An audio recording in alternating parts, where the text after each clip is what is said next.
Today's topic is cultural transformation of Khoja migrants to East Africa. This presentation will discuss the cultural changes that shaped the lives of Khojas from Gujarat after their migration to East Africa in the late 19th and early 20th centuries. The migration from East Africa to Western nations started in the 1970s, and their cultural practices continued to change. How has the community from rural Gujarat evolved in the past century, and how are the community dynamics affected? What further shifts might we expect? Our speaker, Dr. Amir Lakha, is a native of Mombasa, Kenya. He's trained as a family physician and has practiced his craft in London, England, where he currently resides. During his career, he worked in various disciplines of medicine.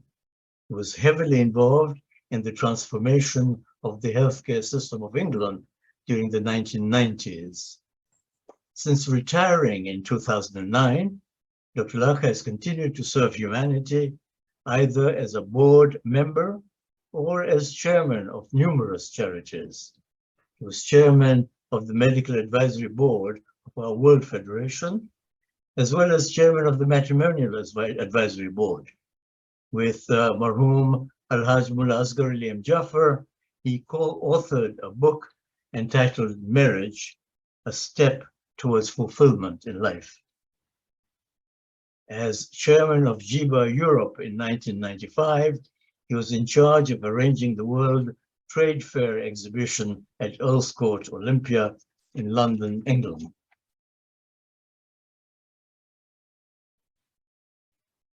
Dr. Lakha has authored two other books, Heads You Win, Tails You Win, and 40 Relationship Problems, How to Prevent Them.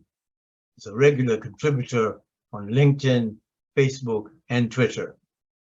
He has presented a seminar on smart cities for refugees at the annual general meeting of the World Bank in Washington, D.C., and has spoken on conflicts and poverty at the United Nations headquarters in New York. He has received the award of Fabulous CSR Global Leader from the World CSR Congress. At his training center in Kenya, the needy are trained in the fields of agriculture, livestock farming, fish farming, computers, building construction, and others to make them independent and self-sufficient. Dr. Lakha is a World Peace Ambassador and founder and chairman of Humanitarian and Charitable One Trust. What a fabulous bio, and what a multi-talented individual. It gives me great pleasure to call upon Dr. Lakha to begin his presentation. Dr. Lakha. Thank you very much, Bashir Bhai. Bismillahir Rahmanir Rahim. Ladies and gentlemen, Salamun Alaikum. Alaikum salam. Let us recite Surah Fatiha for all the marhumin. Fatiha.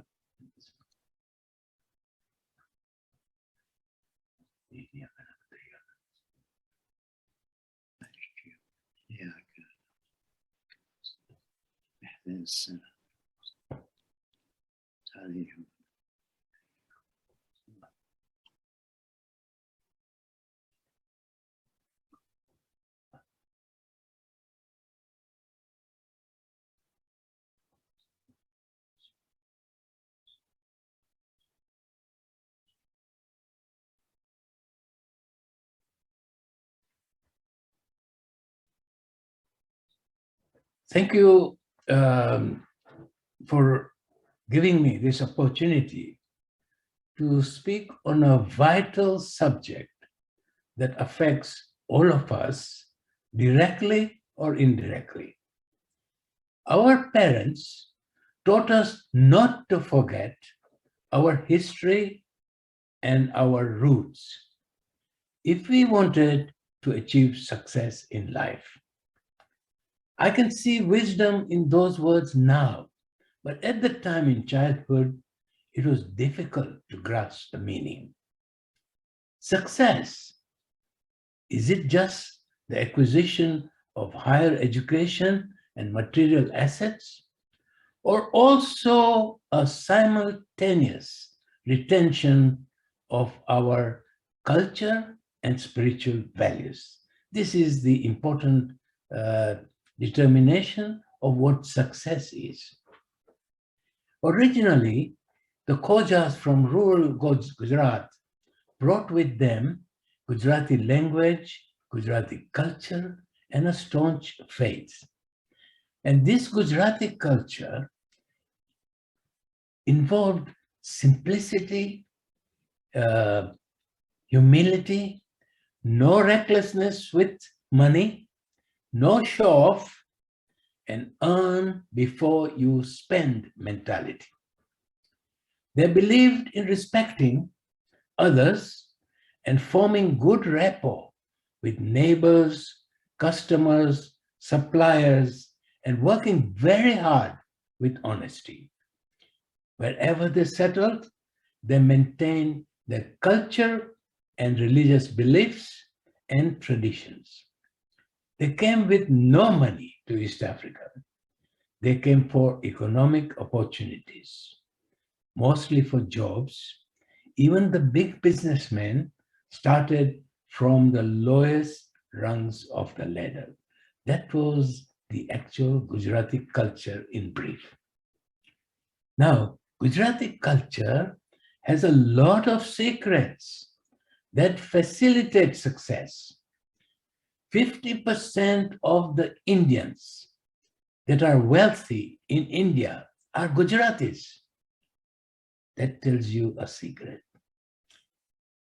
The Chancellor and Home Secretary of the UK government, which was the original colonial government during the time of those people who migrated from Gujarat, the Chancellor and the Home Secretary are Gujaratis. And some of the top advisors of the British government are Gujaratis. They form the cream of British society. Gujaratis enjoy an excellent reputation all over the world for their capabilities and achievements. How can we think of abandoning our Gujarati culture with so many benefits attached to it? The language that those people who migrated from Gujarat, they use only Gujarati and Kutchi in their homes. They did not use English, although it was a colonial government which promoted English. They were proud of their language, culture, and religion. They did not acquire much from African or British culture. They integrated with them, but did not assimilate. There is a big difference there. Now, when I tell you about this group of people who are immigrants from Gujarat and settled in East Africa, and I tell you about the qualities, try and remember them, because then I'm going to tell you about the qualities of those who settled in the Western culture. And then you can compare the two. What a big difference. But we are not here to be judgmental. We are not here to point fingers. We are going to find out a way forward to make sure that our society not only progresses, but does extremely well amongst all other communities. So that is the whole idea. Education-wise, it was not promoted during that time. Only few children went to school and started jobs at a young age.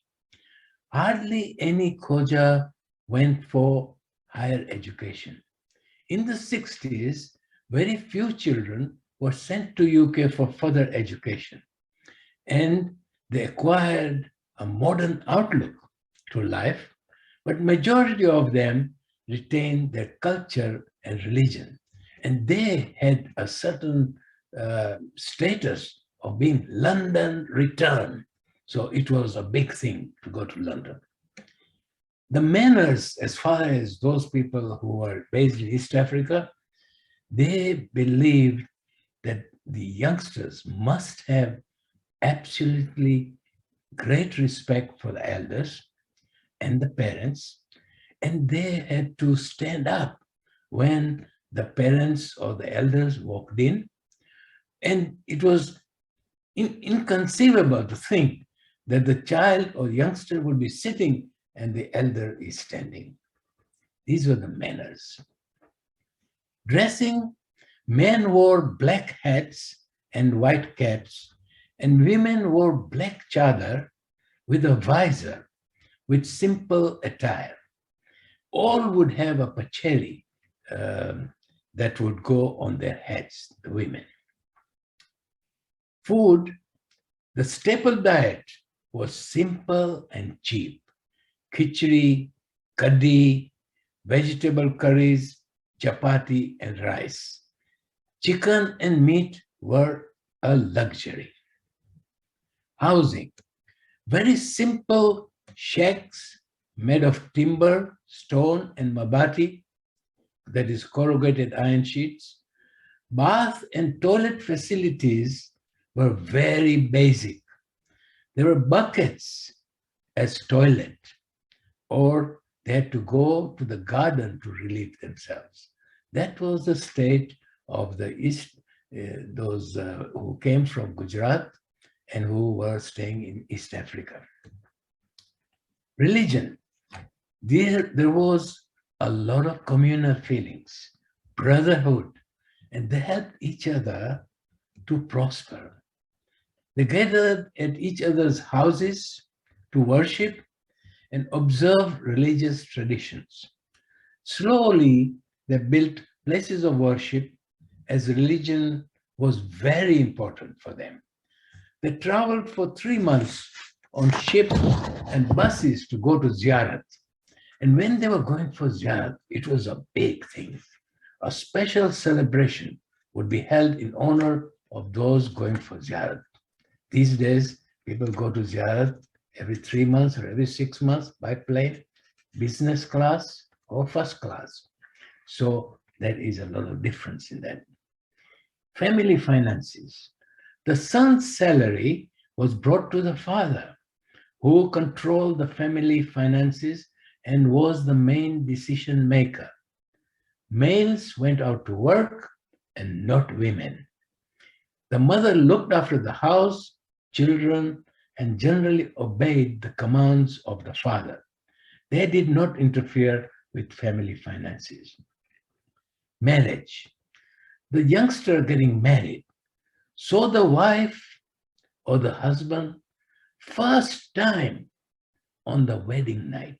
Before that, they didn't even see the wife or the wife to be or the husband to be. And this was the first time they saw who was going to be their wife or the husband. It is because the parents made the decisions and the youngsters obeyed whatever parents said.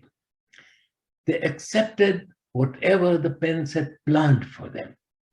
Hardly any couples practiced birth control, and there were many, 10 to 12 children born.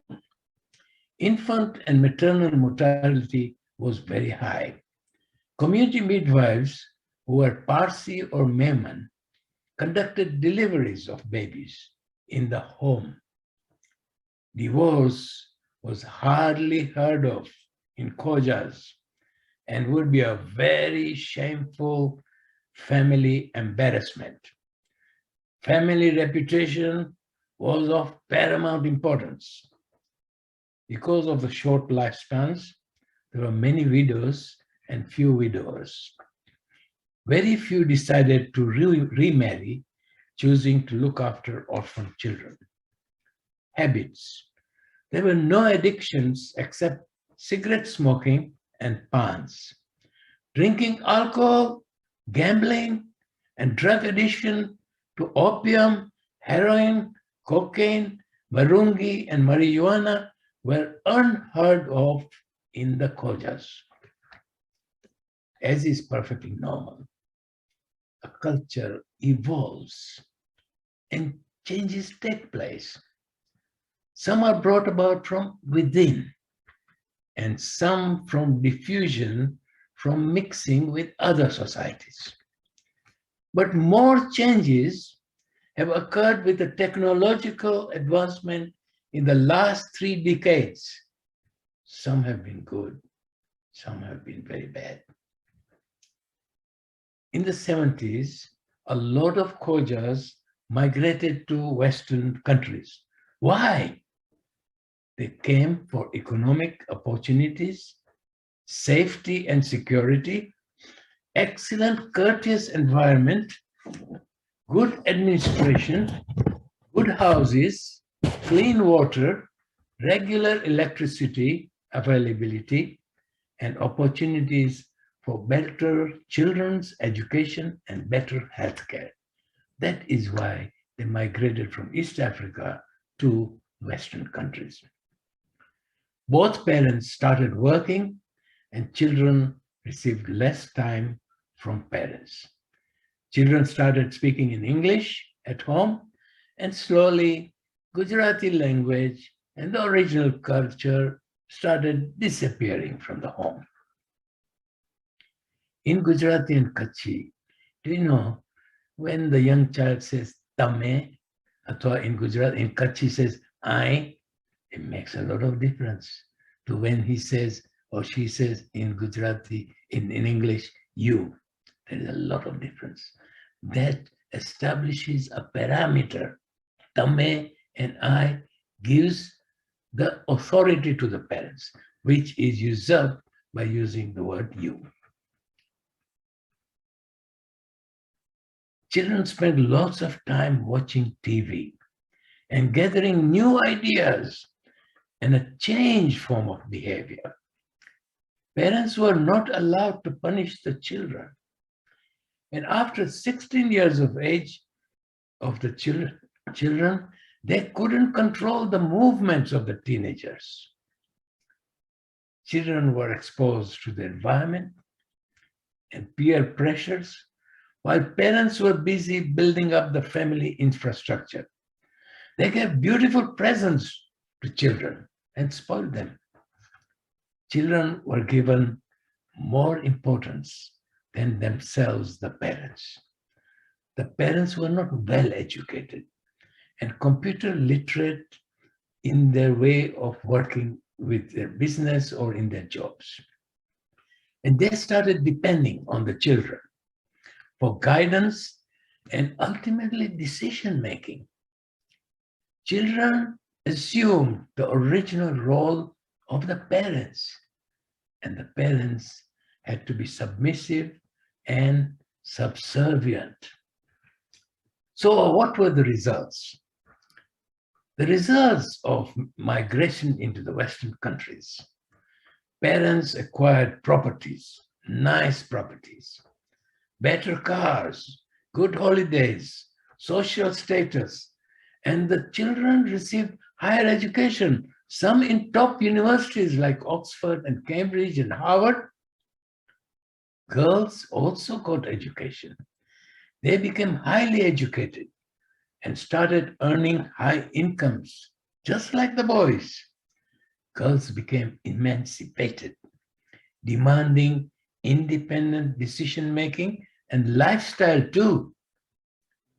Drug taking, alcohol drinking, gambling, and late-night partying became more rife among some. Minority of the minorities, not a lot, few, but yes, it came into our culture. Marriages outside the community became more common. Marriages that were arranged didn't last long, as the sanctity of marriage was not respected, as a self-centered culture had set in. As more divorces took place, it was no shame to get divorced, as was the case of the original Kojha culture. With the promiscuous culture and the advent of pornography, in families with difficulties, illicit love affairs became more common, and then more divorces. The internet, the social media, the corporate and peer culture had inflicted a heavy damage, changing to the fabric of the family and the Khoja culture. There was heavy reliance on credit cards, spending before earning, opposite of what the original Khojas believed in. There were very high mortgages and lavish holidays. Wedding celebrations were lavish and expensive cars were required. Whereas the original group from Gujarat couldn't afford a bicycle, it was a luxury, or a motorcycle. These youngsters could afford Rolls-Royce, Ferrari, and even other cars without any problems. The original secrets of the Gujarati culture and the Islamic teachings began to get diluted.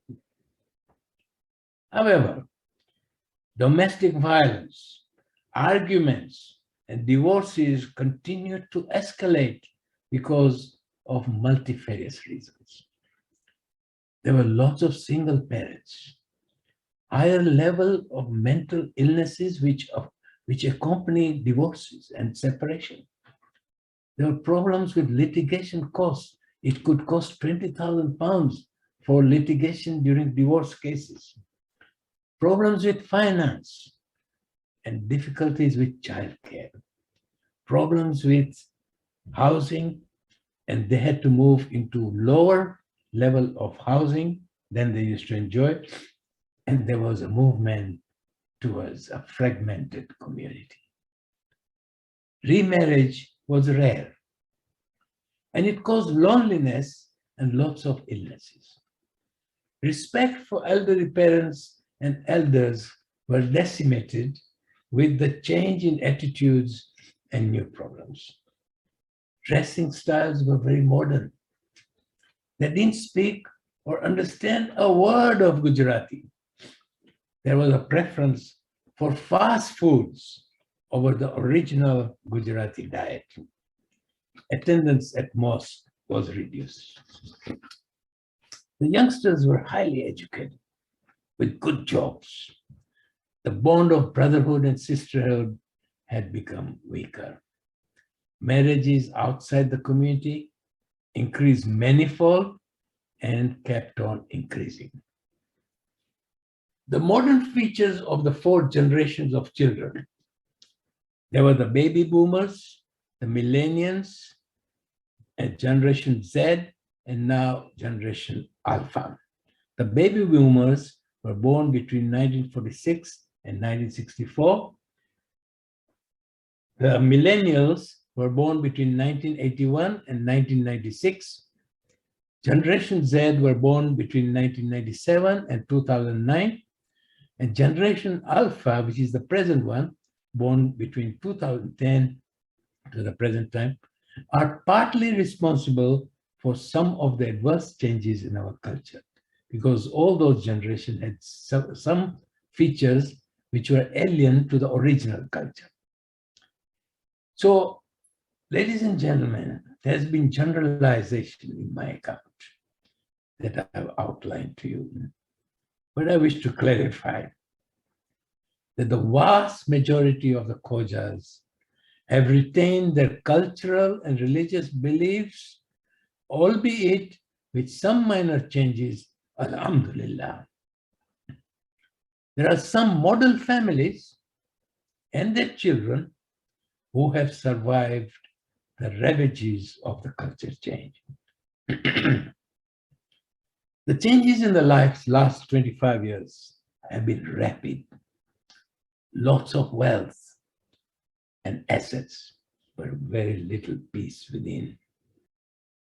It is very difficult to get children married because they have very high demands, are impatient and intolerant, and don't see their needs being provided only through marriage as an essential goal.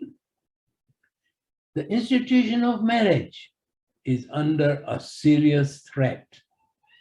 Even love marriages don't last long. The married couples have only 1 or 2 children at the most.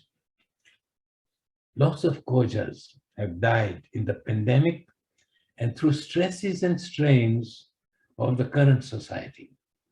The population of the Kojas in the Western countries is dwindling. Lots of problems arose because of the pandemic. Financial problems, job losses, business failures, and infighting in the homes. So I will come to the future. What do we expect? There will be a culture of self-centered Kojas, reflecting the millennials, the Z generation, and the General Alpha. The way they've been trained and exposed, they become easily self-centered. When you ask them, you know the meaning of sacrifice? They cannot understand that. Sacrifice means doing good for others at great inconvenience to yourself, and there's no reward for it. You may even get abused for doing good. They said, this is not our job. Sacrifice, no. So that the future will be of these people, these generations. There'll be a culture of self-centered Kojas, barely interested in helping the community, and also moving from place to place in keeping with the new style of working from home, from anywhere in the world. There'll be high unemployment on grounds of discrimination or obsolete credentials, whatever qualifications or profession they have may become obsolete. And there'll be a severe lack of jobs because of automation. There'll be fewer chances of establishing one's own business, which is sustainable. Whereas the Gujaratis normally go ahead and establish their own business. Prominence of religion will be less and less. The retention of mother tongue and original culture will be the last thing on their minds. I'm so sorry to provide a dismal picture of what I have just presented. It's a very dismal picture. But the current young generation is difficult to indoctrinate. A wide gap has developed. They feel they should not be told what to do. This is the millennials and Z generation. They are worlds apart from the original Kojas who set sail from rural Gujarat about a century ago. They have already started assimilating into the Western culture. Yes, they have a very high standard of living with all sorts of luxuries and are highly educated. In view of the mindset of millennials, the Z generation, and the feminist movement, which, by the way, has already made its way into our culture. Family units will be disintegrating very quickly. The elderly parents will have little expectations of any obedience from their children and any care and support from them. Now, after all I've said, compare all that I've just said with what I mentioned a few minutes ago about our culture 80 years ago. What a vast difference. My conclusion, ladies and gentlemen, all is not lost. The situation can be salvaged in order to have a generation of Kojas who are well educated, well off, and have a semblance of Kojha, Gujarati culture and spiritual endowment. It warrants a new approach of mentoring, promoting sports activities among the old and the young, and also promoting very close connections between the parents, the community, and the upcoming generation. Thank you.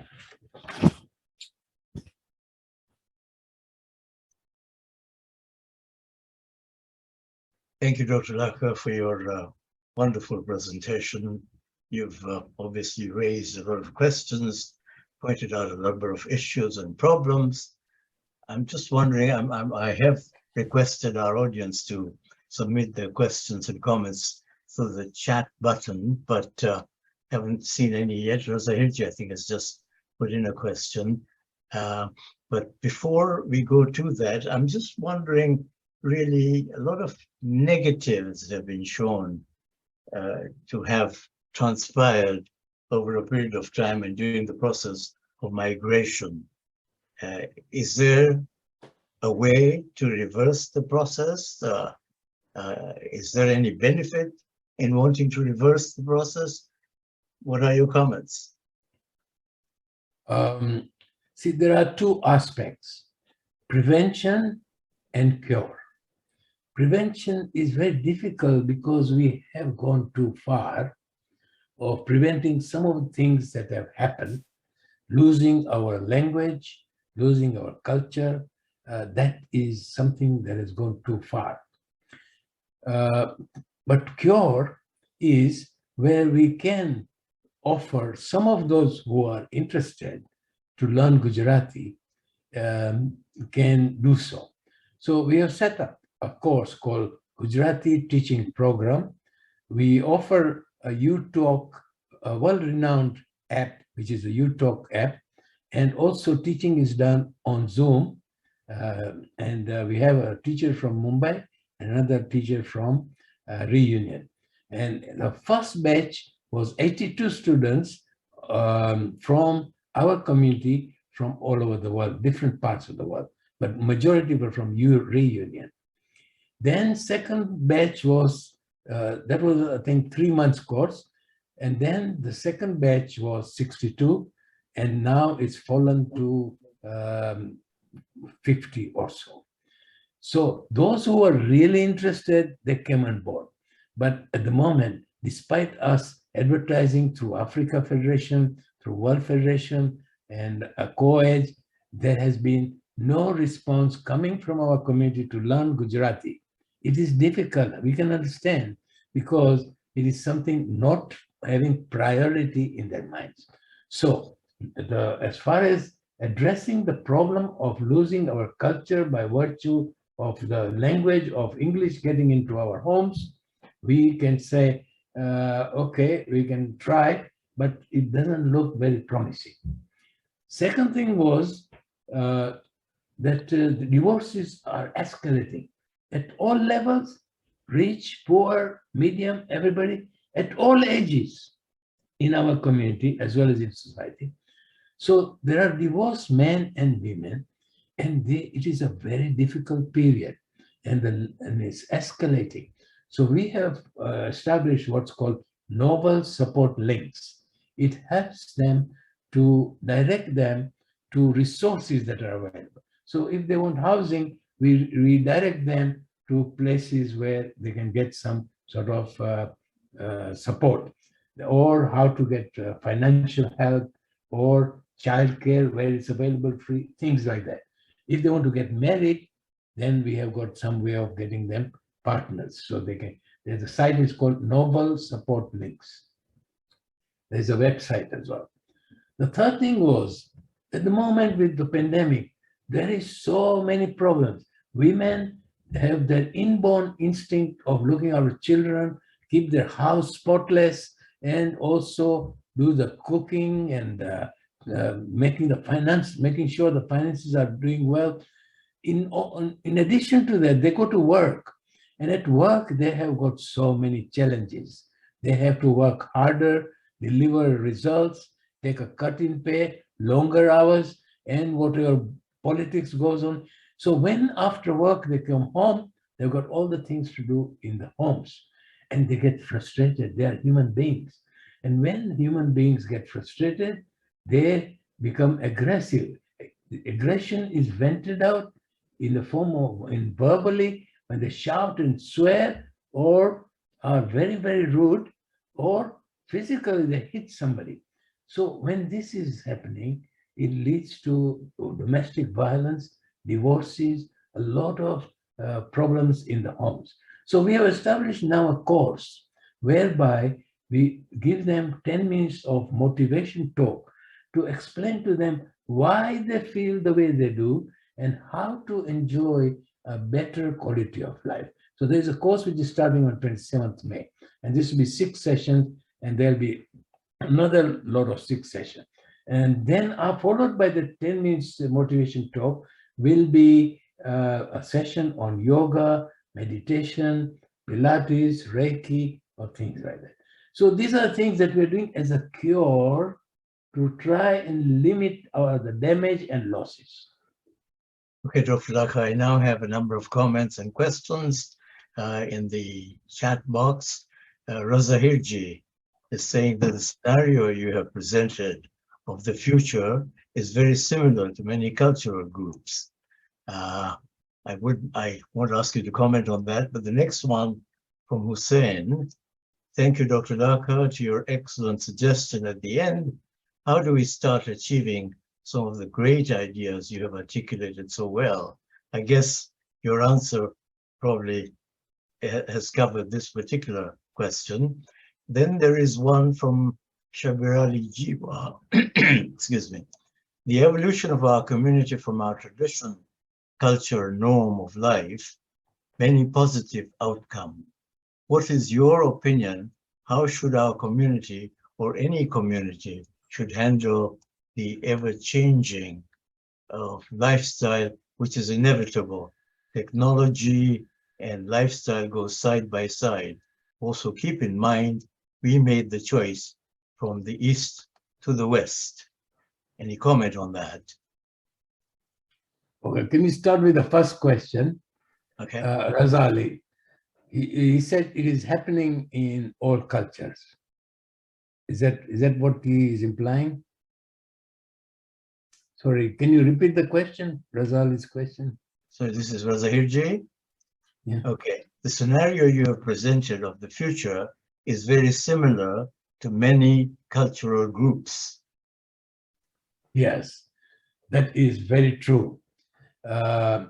Whereas those cultural groups may or may not be aware of it, or may not find it very important, because there are some cultural groups who find it quite normal to not only integrate but assimilate and find it no different or not, and they are not alarmed at all. But in our case, what we are saying is, like this forum that you have established, we are saying, no, let's look at what problems we have, identify them, and we find solutions to address those problems. Because some of the problems are not only unpalatable, but really completely alien from our society.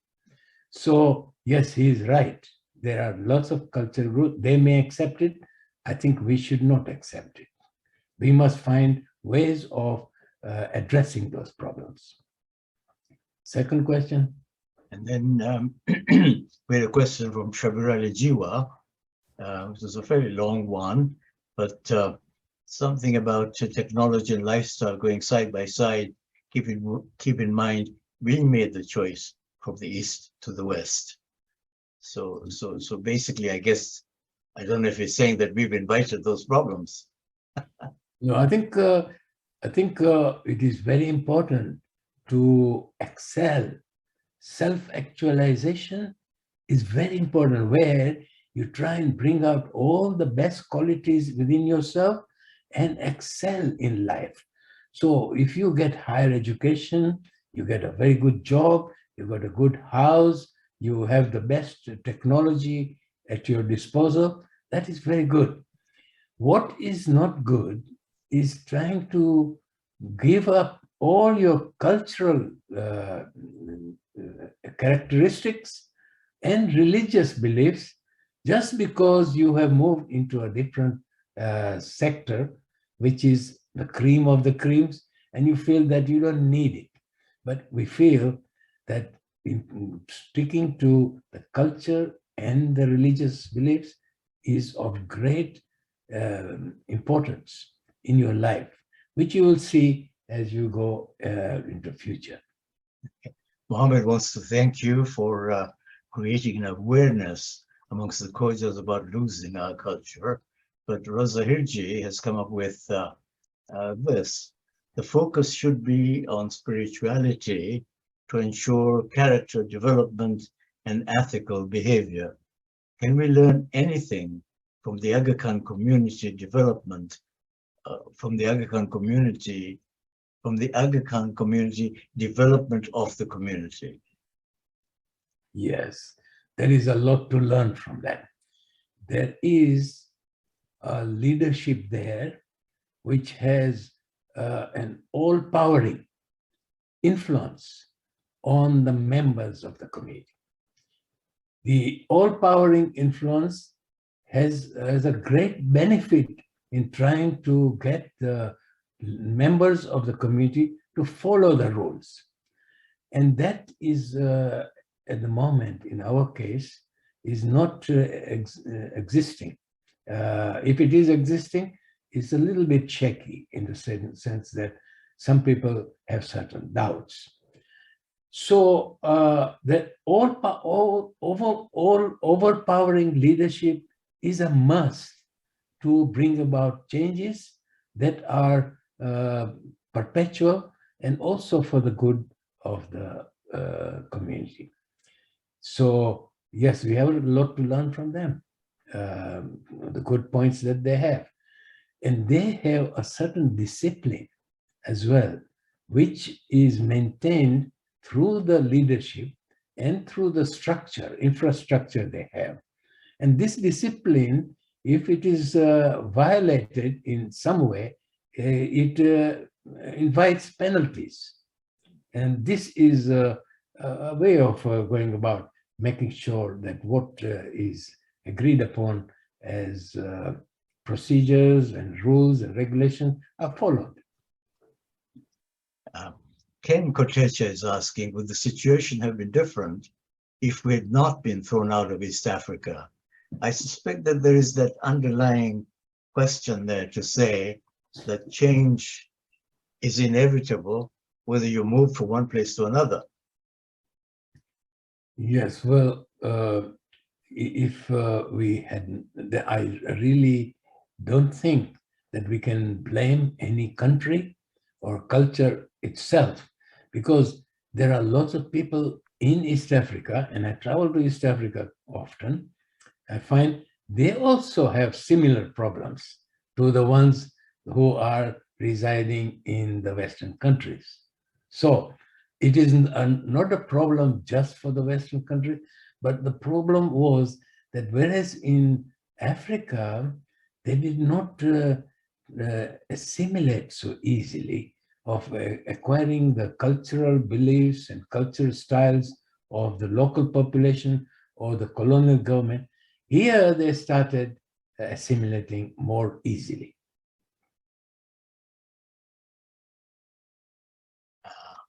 We have actually this one, I have something now from Dr. Moledina, who says a society that does not change and evolve will wither away. Don't you think that some of the frightening and challenging changes that we see as our community evolves are due to weakening of our faith? Faith and tenet of Islam, and particularly the Shia faith, has perhaps remained only on the tongue and has not sank into our brains, hearts, and in our actions. If it has transcended into our actions, then we will not be seeing the retrogressive negative changes. What is your opinion and comments on this? I fully concur with Dr. Moledina. You see, the Holy Prophet, peace be upon him, had advised certain lifestyle, certain ways, and also advocated that we follow the Quran and the Ahlul Bayt. And what happened was that the mode of life that was advocated and promoted was not followed. And So that what happened was that a vast majority of people in this world may be Muslims by name, but not in real action. The real person, the real Muslim, the type of person that the Prophet was addressing was the person who is of benefit to other human beings. That is one. And secondly, the person whose conduct is exemplary. Now, if you look at how things are going at the moment, where the Muslims, the way they behave, it is not compatible with how the Prophet, peace be upon him, had advocated. So that is very important to bring about the original way of thinking, what the Prophet had said, which we now have to bring in, where people start to practice Islam the way it is supposed to be practiced. Okay, the questions are pouring in. So the next one is from Dr. Kimji, Hussein Kimji. Thank you for some of the suggestions. How do we, while amalgamating with other cultures, also maintain our own Khoja culture and follow exactly what the Quran reveals in Surah 49, Ayah 13? Wonderful amalgamation, creating community with larger ummah at the same time, following exactly what the Quran reveals. By amalgamation, does it mean intermarrying? Dr. Kimji, would you unmute yourself and make your comment? Yes, okay, so good. Thank you so much, Dr. Lakha. No, I don't mean intermarriage. I mean, we have got, for example, we had first, Kojha word, Kojha word, in our organization, which was Kojha shares nationally. Now the word Kojha has been removed, but at the same time now, so we are now amalgamating with all the other community, which is very good, alhamdulillah. We are creating a larger group, larger community. But then at the same time, my concern is that how do we still maintain what the Quran also reveals in Surah Al-Hujurat, Surah number 49, ayat number 13, that, that Allah subhanahu wa ta'ala, it is the sign of Allah subhanahu wa ta'ala, that He has created us into different, cultures, different groups, so that we should be able to be, create, a larger community. I can actually read you the exact translation from Surah number 49, ayat number 13. And I just need some, ideas. When Allah subhanahu wa ta'ala says, "Oh mankind, we created you from a single pair of a male and a female and made you into nations and tribes so that you may know each other, not that you may despise each other. Verily the most honored of you in the sight of Allah is He who is the most righteous of you, and Allah is full knowledge and is well acquainted with all things." Yes. How do we then, in a larger community where we have got different cultures, how do we still maintain the Kojha culture as a unique culture, at the same time learn from others and others learn from us? See, at the moment, Dr. Kimji, the world is like a village. And if you are on LinkedIn or Facebook, you can see how you can connect with people and communicate and make friendship with them. So there is no question of being in isolation. That is out. We need to amalgamate. We need to work with other communities, learn from each other, and move forward. What is important is that we have our own institutions and our ways of working, which we should not allow to be jeopardized just because of the amalgamation. We need to continue to integrate and meet and be good to everybody and respect them, but we have to maintain our own styles, our own culture, our own traditions, and there should be no apology about it, because this is us.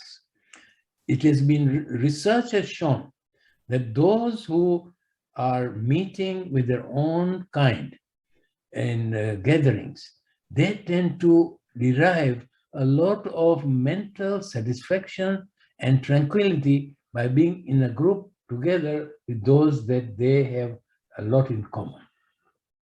Go ahead, Dr. Khemji, make it brief. Yes, but that is exactly, Dr. Lakha, that's exactly that I've been saying, that we are in a larger group, we are amalgamating, we are being nice to everybody, we are learning from other groups. But at the same time, my question is that how do we as Kojha maintain at the same time our own culture without apologizing? How do we do this? I don't know, how do we do this? Do you have any suggestions for that? I think Marhum Mullah Asghar had, I think, if I'm not mistaken, may Allah subhanahu wa ta'ala forgive me if I'm not mistaken, I think Marhum Mullah Asghar had very similar concerns as well, I think. Well, it is no secret that Khoja community is recognized and acknowledged as a very organized community. It is no secret. Everybody knows this. Also, the timing of the programs in the centers, Khojas are renowned for keeping the timing. So there are certain good qualities which need to be retained and perpetuated. You cannot lose those actual characteristics.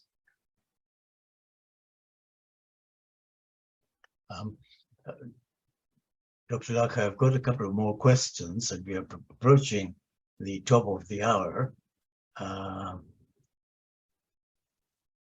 This question from Shabir Ali: divorce during our time in Africa or India were very rare, but I feel that most partners were tolerating the pain of partnership due to many reasons, including in-laws. We need to paycheck to make a living, less time to spare for children. West is way big town. What is your take on this? It is no secret that those who were living in East Africa, who had come from rural Gujarat, who were married or got married in East Africa, they used to accept the choices of the parents, but then they did not argue or did not want to divorce just because they were not compatible. So they carried on. The other thing was men were very powerful. They overpowered women, and some of them treated women very badly. So yes, that did happen.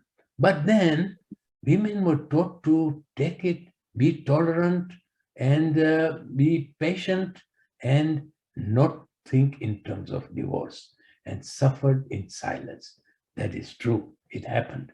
Lots of women did suffer. Men abused their roles and their power, and nobody said anything. It was accepted.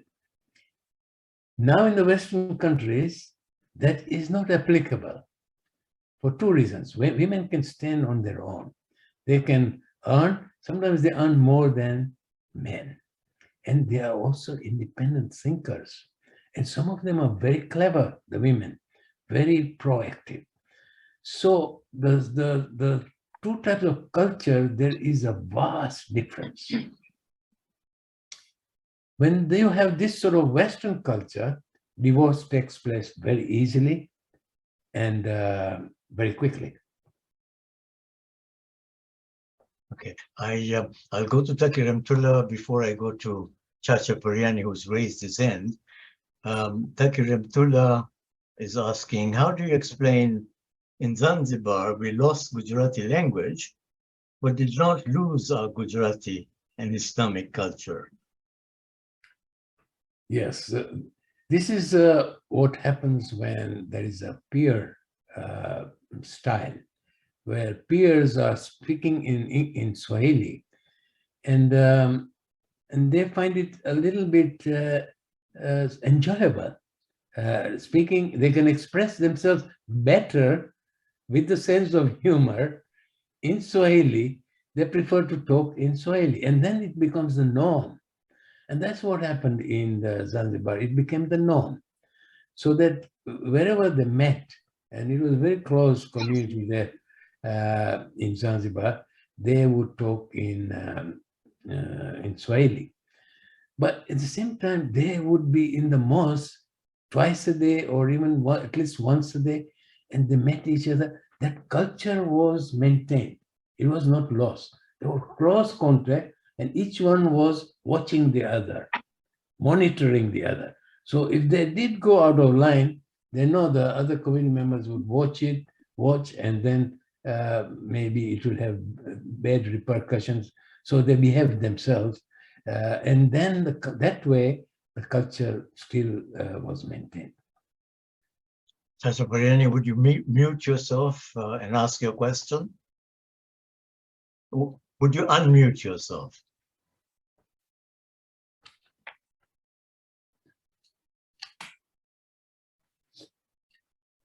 You're still muted.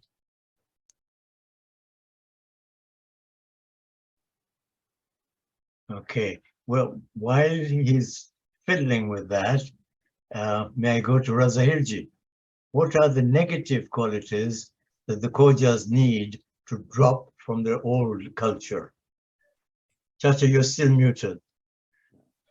I think this is a very important and relevant question, because the old qualities were gossiping, politics, Jamaat politics, and jealousy. This has to be dropped. And some of the youngsters of today are a lot better than the old group that we had in East Africa. These youngsters are very innocent in certain ways. They are straightforward. And some of them run away from Jamaat matters and Jamaat offices. They don't take up offices because of this petty politics and also jealousy. They don't like that. They run away from that. So we have to drop that. We have to have a generous heart, no jealousy. We try and help our brothers and sisters to come up and be happy about it, not be jealous and be angry about it. Second is, there's no need to talk about small talk and petty politics. We have to think, start to think and look at the big picture, not the trivial matters. We have to concentrate on going much more forward. At the moment, we are not going forward. These are the qualities that came from the older generation. So yes, those things have to be dropped if we want to move forward. I'm okay now. Sorry, is anybody else trying to say anything? No, it's Chacha Pirian. Oh, Chacha Pariani. Okay, Am have I- you been able to unmute Chacha? Yes, he's on now. Okay. Chacha, go ahead. My question is, if you look at Imam Ali, he said, you should bring your children as per the time, circumstances in place. And you cannot bring them the way you have been brought up. This is in Nahj al-Balagha recorded there. And it affects our life. You see, circumstances, place, in time affect our life and our children. We cannot maintain the same culture or the same way of life that our forefathers were living with. What do you say with that? I say to this, there are certain things that are not negotiable. There are certain things we accept, although they are very foreign to us and they are new to us. We accept that because we are living in changing times. And we agree with that saying of Hazrat Ali alayhi salam. So the problem is that we need to identify what is a red line or what is not negotiable. So in our culture, if there are certain things that where, suppose if we move into a room and the children are sitting there, they don't have to stand up, that's fine. Although in the older culture, they used to have to stand up. so they can keep sitting. That is a change. Second thing is the children never used to smoke in front of elderly. Well, so nowadays we see youngsters, children smoking in front of parents. We have to accept that sort of thing if they are smokers. Although smoking is a bad habit, but if it is happening, then this should be allowed. So there is a change in changing with the changing times.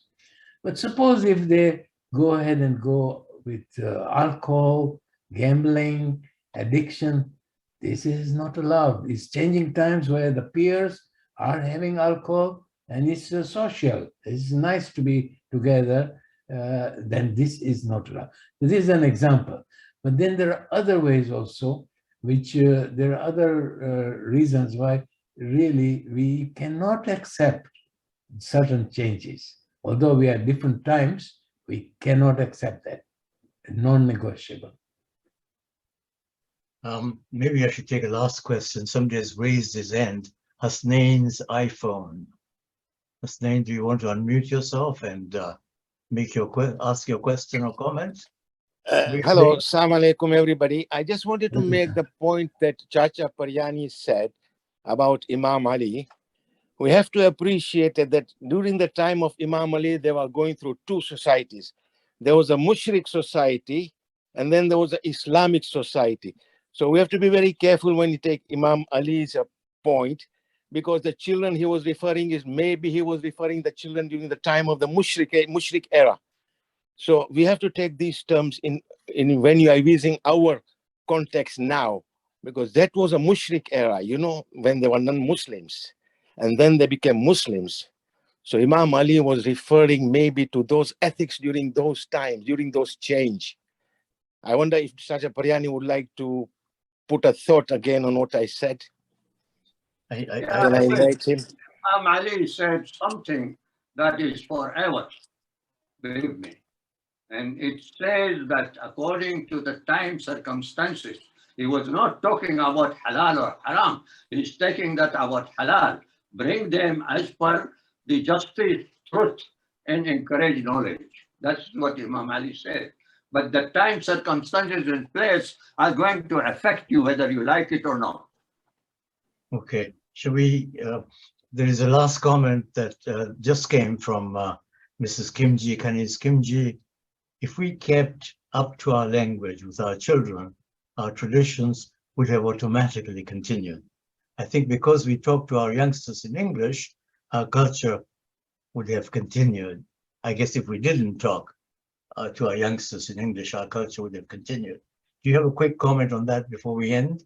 Yes, I think it is through the language that the foreign or alien culture gets in. See, when you talk in a certain language, it is in the context of that particular culture.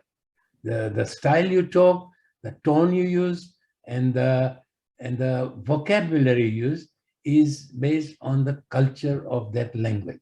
So yes, it does make a difference. She is right. Okay, well, thank you, Dr. Lakha, for your superb presentation.